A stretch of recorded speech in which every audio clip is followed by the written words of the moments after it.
Olá, meu irmão, minha irmã, sejam bem-vindos ao canal do Diácono Luciano, com a nossa matéria de introdução ao Novo Testamento, onde hoje nós vamos dar seguimento à nossa matéria falando um pouco sobre os sinóticos. O que são os sinóticos? Muitas pessoas já escutaram ou em seus estudos bíblicos por aí já foi comentado sobre o que são os sinóticos, e muitos nunca escutaram falar sobre isso. Então, no nosso encontro de hoje, nós vamos estar comentando um pouco sobre o que são os sinóticos dentro dos evangelhos. Você que ainda não é inscrito no nosso canal, por favor, se inscreva para que possa também estar participando desses nossos encontros, recebendo as nossas atualizações e também possa estar vendo as matérias que já foram colocadas, postadas anteriormente. Abaixo do vídeo sempre fica a descrição para que vocês possam ter acesso também ao material por escrito. Sem mais delongas, vamos ao nosso encontro então.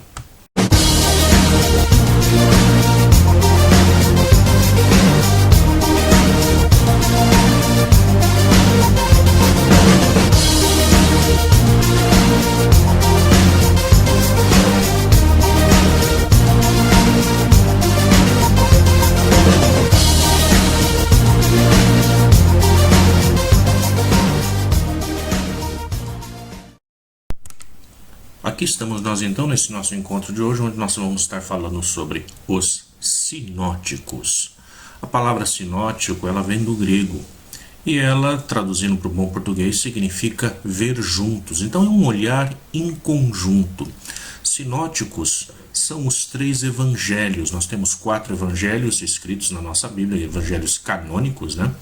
E dentre esses 4 evangélicos, 3 deles são chamados de sinóticos, ou seja, eles são melhor compreendidos se nós tivermos um olhar de conjunto, olharmos, nos debruçarmos sobre os 3 evangelhos para podermos nos aproximar melhor do sentido em que está por trás daquilo que foi escrito.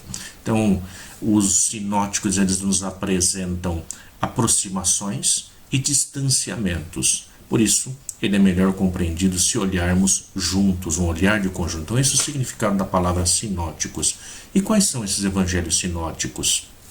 São os evangelhos na nossa Bíblia, estão com o título de Mateus, Marcos e Lucas. Portanto, o evangelho desses 3 aí, evangelistas. Sinóticos, portanto, é isso. Nós nos debruçamos sobre esses 3 evangelistas e olhamos aí esse olhar no conjunto. Eles nos trazem muitas coisas que são semelhantes, muitas semelhanças, e nos trazem também muitas controvérsias. Tem coisas que são relatadas em um e coisas que não são relatadas em outro. E aí nós nos perguntamos muitas vezes se Jesus é um só e se está escrevendo-se um evangelho sobre Jesus. Por que 3 evangelhos? Por que 4 evangelhos? E se formos considerar também os apócrifos, por que tantos evangelhos, tantos relatos da vida de Jesus? Então, exatamente porque esses que são os evangelistas, esses que estão escrevendo, eles estão escrevendo para determinadas comunidades, e dentro dessas comunidades eles vão ter uma visão a partir de Jesus. Então, cada um que escreve sobre Jesus, escreve através da sua visão de mundo, da sua visão de comunidade sobre esse Jesus. Muito bem.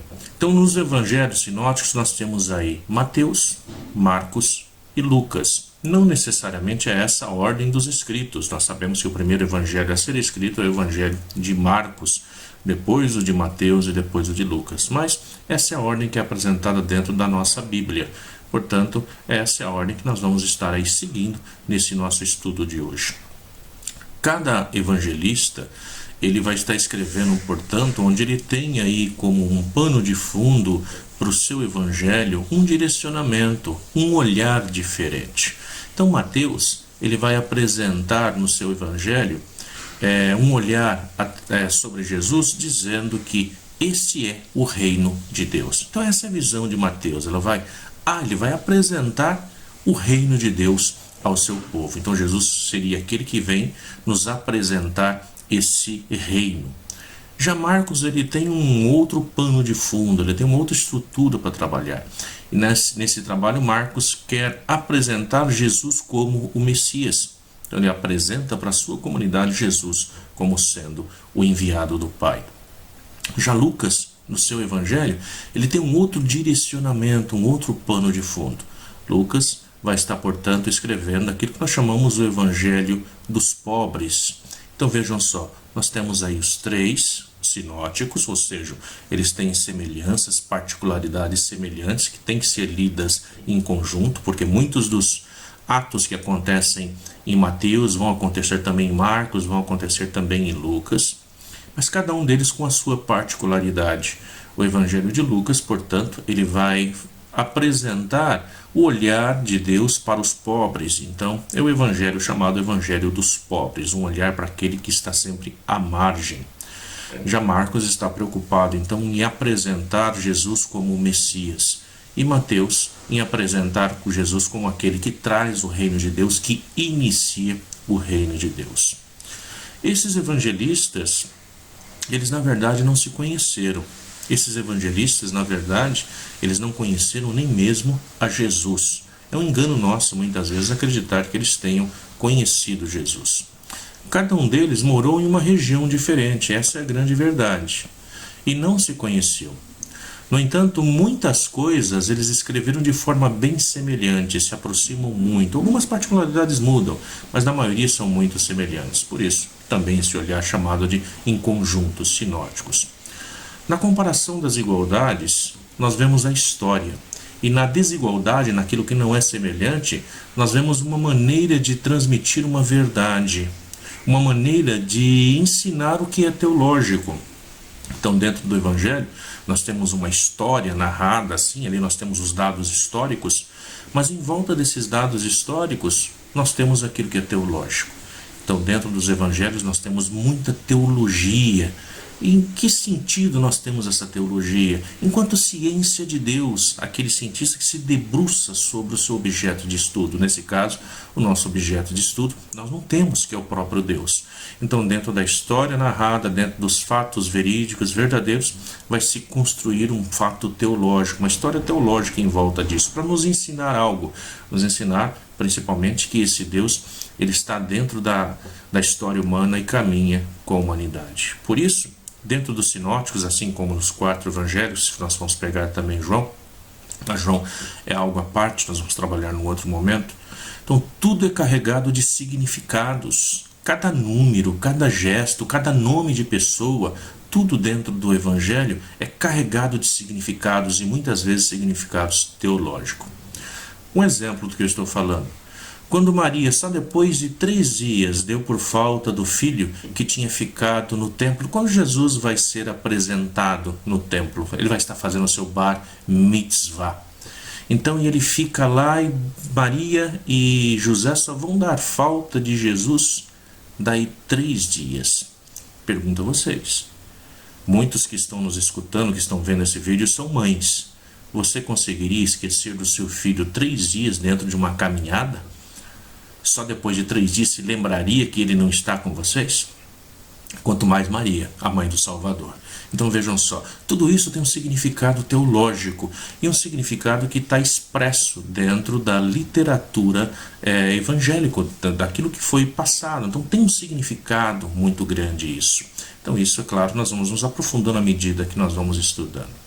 Sinótico, portanto, é a ciência de estudo desses 3 evangelistas, Mateus, Marcos e Lucas. É se debruçar sobre os 3, como se nós abríssemos os 3 evangelhos ao mesmo tempo e fôssemos analisar, estudar aquilo que é passado em um capítulo de um dos livros, de um dos evangelistas, e também passamos a estudar o texto, o mesmo texto no outro evangelista. O que é igual? O que é diferente? O que se assemelha? O que se aproxima?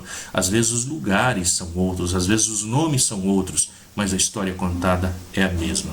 Então isso é um estudo sobre os sinóticos. Todo o texto do Evangelho, ele parte de um fato e de uma palavra, seja de Jesus, seja dos seus apóstolos.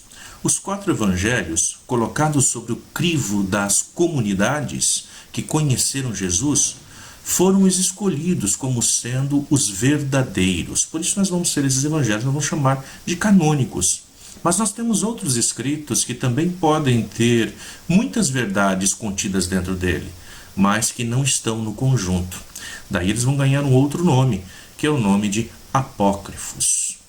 Então, onde a sua autenticidade não está provada e são tidos como não inspirados por Deus. Então, esses são outros livros e que muitas vezes vocês vão escutar por aí. Ah, mas tem um evangelho desse, o evangelho daquele. E são chamados de apócrifos. Muitas vezes nós nos apoiamos dentro desses evangelhos também, para que nós possamos completar muitas vezes aquelas lacunas que os 3 evangelistas, que os 4 evangelistas nos deixam. Tem histórias que, para serem conhecidas, precisamos realmente acessar aos apócrifos. Um exemplo disso é quando nós falamos sobre os pais de Maria, mãe de Jesus, de onde é que nós vamos tirar essas informações? Essas informações não estão contidas nos evangelhos convencionais, que são os nossos 4 evangelistas, aqueles que são canônicos. Essas informações, por exemplo, de que Maria ela foi dedicada ao templo, Maria foi viver no templo, que ela é filha de Santa Ana, de São José, de onde é que nós tiramos tudo isso?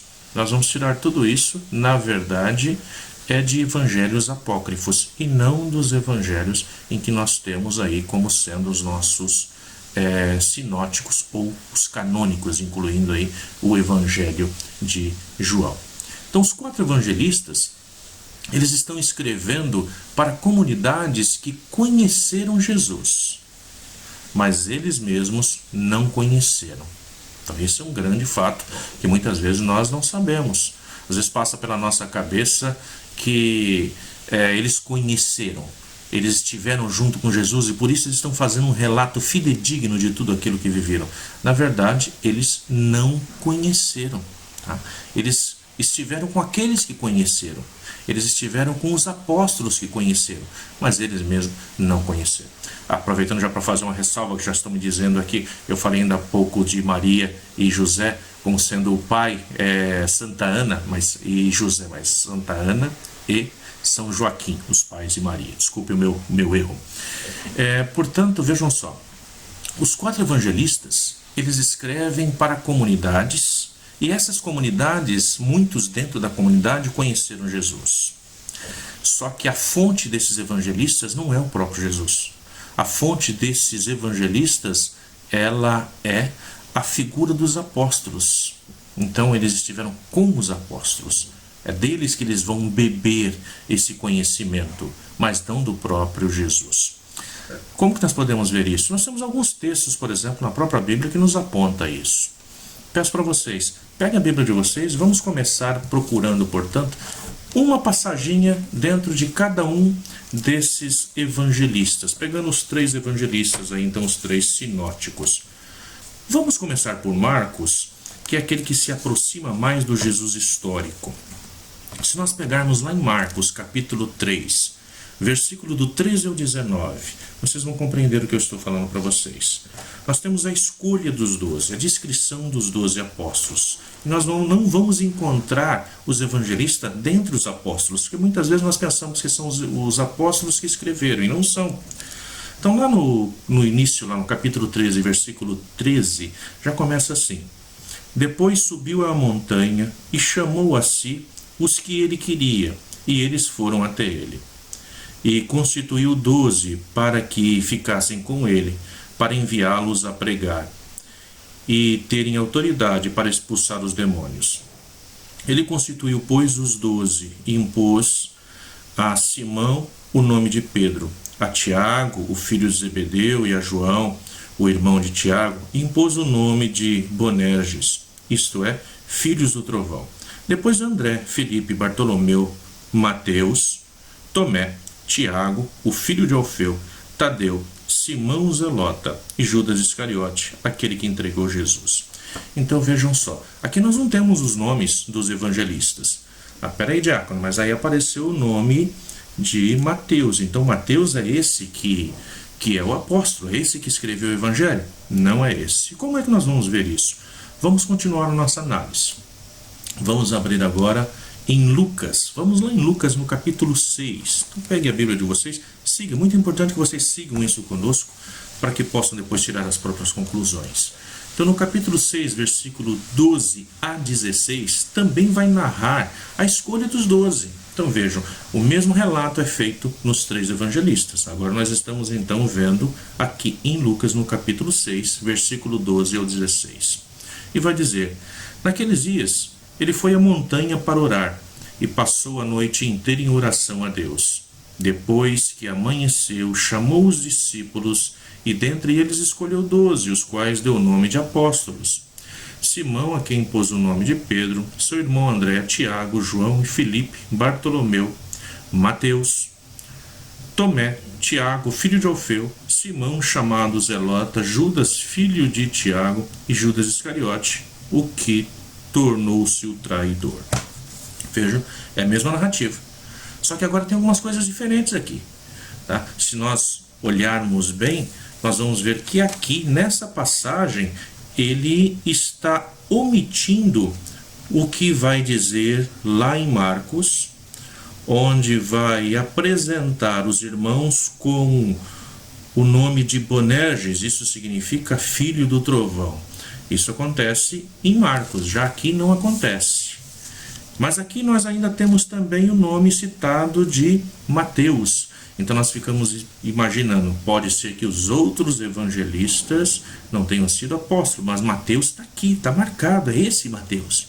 Também não é. Vamos dar uma olhada então agora, para que nós possamos acabar com as nossas dúvidas. Vamos olhar a última passagem que nos falta. Vamos abrir a nossa Bíblia em Mateus, capítulo 10, do versículo 2 a 4. E vamos compreender quem é esse Mateus, portanto, que nós vamos chamar de Mateus o publicano.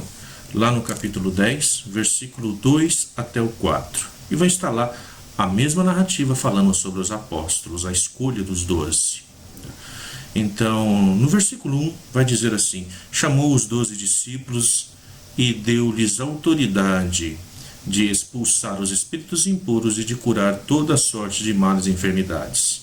Estes são os nomes dos 12 apóstolos. Primeiro Simão, também chamado Pedro, André e seu irmão Tiago, filho de Zebedeu, e João, seu irmão, Filipe e Bartolomeu, Tomé e Mateus, o publicano, Tiago, o filho de Alfeu, e Tadeu, Simão, o Zelota, e Judas Iscariotes, aquele que o entregou. Então vejam só, aqui nós temos essa outra narração, também os três falando sobre o mesmo acontecimento.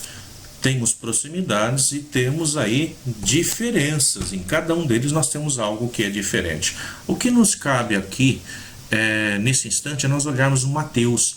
Vejam só, o próprio evangelista, aquele que está escrevendo, ele está dizendo Mateus o publicano. Note que tem uma vírgula aí. Isso, na língua portuguesa, nós chamamos de um aposto. O que significa dizer isso? Aquele que está escrevendo, ele não está falando dele, ele está falando de uma outra pessoa. Senão ele diria, e lá também estava eu, Mateus. Não, ele vai dizer Mateus o publicano.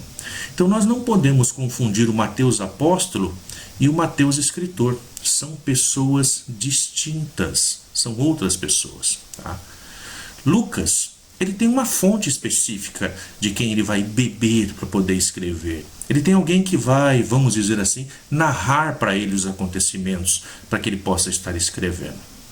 A fonte de Lucas é Paulo.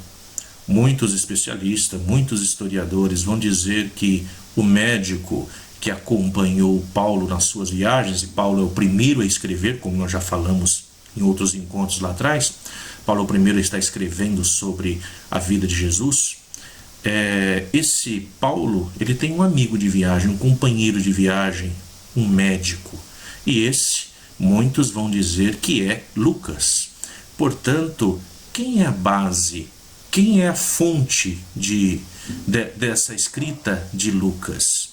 É Paulo. Paulo é aquele que vai estar, portanto, dando a Lucas tudo aquilo que é necessário para que ele possa escrever o seu evangelho. A obra lucana, que é dividida em duas grandes partes, né? O evangelho de Lucas e também Atos dos Apóstolos. Já Marcos, ele está escrevendo a partir de uma outra fonte. A fonte de Marcos é o apóstolo Pedro. Ele bebe do apóstolo Pedro. É esse que vai dizer, que vai contar essa história dentro de uma comunidade. E, portanto, é a partir dali que Marcos vai estar escrevendo. Já Mateus, ele vai escrever a partir do Mateus apóstolo. Então nós temos aí, como nós citamos há pouco, o Mateus, aquele que é o apóstolo, e é a partir dali que Mateus vai estar, esse Mateus escritor vai estar bebendo da sua fonte. Por isso nós nos confundimos e muitas vezes acabamos achando que esse Mateus é o mesmo apóstolo, aquele que caminhou com Jesus, e não é. Então é uma outra pessoa. Agora é importante, os 4 evangelhos, eles foram já escritos na língua grega, entretanto numa mentalidade judaica, portanto uma mentalidade semita, hebraica. Então a forma de se escrever, mesmo que utilizando o grego, os exemplos que se dão, a cultura que se usa para escrever, tudo isso está enraizado dentro da linguagem grega com a qual ele é escrito. E aí nós vamos percebendo qual evangelista que tem um melhor relacionamento com a língua grega, aquele que se aproxima mais, aquele que sabe escrever melhor, aquele que tem um grego mais culto, aquele que tem um grego um pouco mais simples. Nós vamos percebendo isso, né? E é interessante que, como cada evangelista escreveu numa determinada época, num tempo diferente, no tempo e no espaço, e nós vamos percebendo que Marcos é aquele que escreve primeiro. Então nós temos um evangelho um pouco menor. Mateus é aquele que vai escrever depois, ele já aumenta um pouquinho. Lucas escreve depois, o evangelho já fica um pouco mais extenso. João, então, vai escrever grandes coisas aí sobre Jesus. Então vejam só, dentro do tempo e do espaço, vai se aprofundando cada vez mais o conhecimento que se tem sobre o fato, sobre Jesus, sobre a sua história. Então, isso vai sendo passado aí dentro dos evangelhos. Então, nós vamos tendo aí um amadurecimento, um crescimento sobre o conhecimento que se tem aí sobre a pessoa de Jesus. Se nós pegamos isso dentro da Escritura, por exemplo, quando nós vamos pegar o que se pensava sobre Jesus, o que acreditavam sobre Jesus, no primeiro daqueles que vai escrever sobre ele, que é o Evangelho de Marcos. Então peguem aí o Evangelho de Marcos, capítulo 1, versículo 1. Quem é Jesus para aquela comunidade? E aí nós vamos ver o que está escrito no capítulo 1, versículo 1. E começa logo assim. Princípio do Evangelho de Jesus Cristo, Filho de Deus, conforme está escrito nos profetas. Então, o princípio do Evangelho de Jesus Cristo, Filho de Deus. Então, Marcos 1, ele vai estar dizendo que, para aquela comunidade, que Jesus não é nada mais, nada menos do que Filho de Deus. Veja, hoje nós temos uma mentalidade evoluída dentro da história, através dos concílios, onde nós vamos ter os nossos dogmas de fé e nós vamos dizer Jesus é 100% humano e 100% divino. Portanto, Jesus é Deus com o Pai. Marcos não está dizendo isso. E por que não? Porque ainda não havia essa evolução. Essa evolução vai se dando dentro da história. Então, para Marcos, Jesus era simplesmente Filho de Deus. Vamos olhar esse mesmo trecho em Mateus, já uma comunidade posterior, uma comunidade já mais amadurecida na fé. O que eles pensavam sobre Jesus? O que aquela comunidade para a qual esse Mateus, o escritor, está escrevendo, o que ele achava sobre Jesus? Quem é Jesus para a comunidade de Mateus? Então vamos lá também no capítulo 1, versículo 1. E ele vai dizer assim: livro da origem de Jesus Cristo, filho de Davi, filho de Abraão. Portanto, vejam só, se para Marcos, na comunidade de Marcos, naquele tempo, Jesus é simplesmente Filho de Deus, assim como você, assim como eu, todos nós somos filhos de Deus, mais um homem, uma pessoa humana. Para Mateus, ele vai mais longe. Ele já refletiu mais sobre isso, aquela comunidade. Então o que ele vai dizer? Jesus não é um simples filho de Deus, ele é um filho de Davi, filho de Abraão, ele é o prometido. Então vejam só, ele já vai mais lá atrás, dentro das Escrituras, apresentando esse Jesus como alguém que vem da estirpe, da casa de Davi, alguém que vem da casa de Abraão. E o que Deus faz para Davi? O que Deus faz para Abraão? Promete a eles uma grande descendência, promete a eles um grande reino que jamais terá fim. Portanto, esse Jesus agora, ele vai ser colocado dentro dessa história salvífica. Não é simplesmente mais um filho de Deus como nós somos. Ele agora é Um filho de Deus, sim, continua sendo um filho de Deus, mas ele é alguém que vai além disso. Ele é o Messias, ele é o prometido. E se nós olharmos para Lucas, o que é que Lucas vai nos dizer sobre isso? Então vamos pegar lá, pega na sua Bíblia aí, Lucas capítulo 3, vamos pegar o versículo 23. Ao iniciar o ministério, Jesus tinha mais ou menos 30 anos e era, conforme se supunha, filho de José, filho de Eli, filho de Matá, filho de Levi, filho de Melqui, filho de Jane, e vai se falar toda uma grande genealogia de Jesus, até que nós vamos chegar ao versículo 38 e vai dizer: filho de Enós, filho de Sete, filho de Adão, filho de Deus. Então vejam só, Marcos vai dizer, ele é filho de Deus e pronto, assim como nós. Mateus vai dizer, não, ele é lá da casa de Davi, de Abraão. E o que Lucas vai dizer? Não, ele estava com Deus, ele é filho de Adão, ele já estava lá no início da criação. Só que se nós pegamos João, lá no capítulo 1, aqui só a caráter de exemplo, porque não é João que nos interessa ainda nesse nosso estudo agora, João no capítulo 1, no seu versículo 1, nós vamos ter um outro pensamento, o amadurecimento desse pensamento de uma forma que nos surpreende. Então veja, João é o último a estar escrevendo, então seu evangelho já vai ser muito lá para frente, né? E o que é que ele traz para nós? Se nós pegarmos o prólogo de João, nós vamos compreender isso, porque ele vai dizer assim: no princípio era o verbo, e o verbo estava com Deus, e o verbo era Deus. No princípio ele estava com Deus, tudo foi feito por meio dele, e sem ele nada foi feito. O que foi feito nele era a vida, e a vida era a luz dos homens, e a luz brilhava nas trevas, mas as trevas não a apreenderam. Então vejam, João, ele vai ser o único dos evangelistas que vai dizer que Jesus, ele é Deus. Então no princípio era o verbo, e o verbo era Deus. O que nós queremos dizer com isso?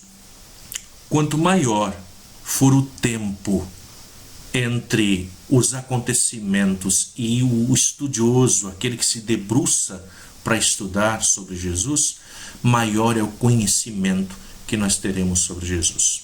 Por isso podemos afirmar que nós, hoje, conhecemos mais sobre Jesus do que os evangelistas que escreveram sobre ele. Muito bem, meus irmãos e minhas irmãs.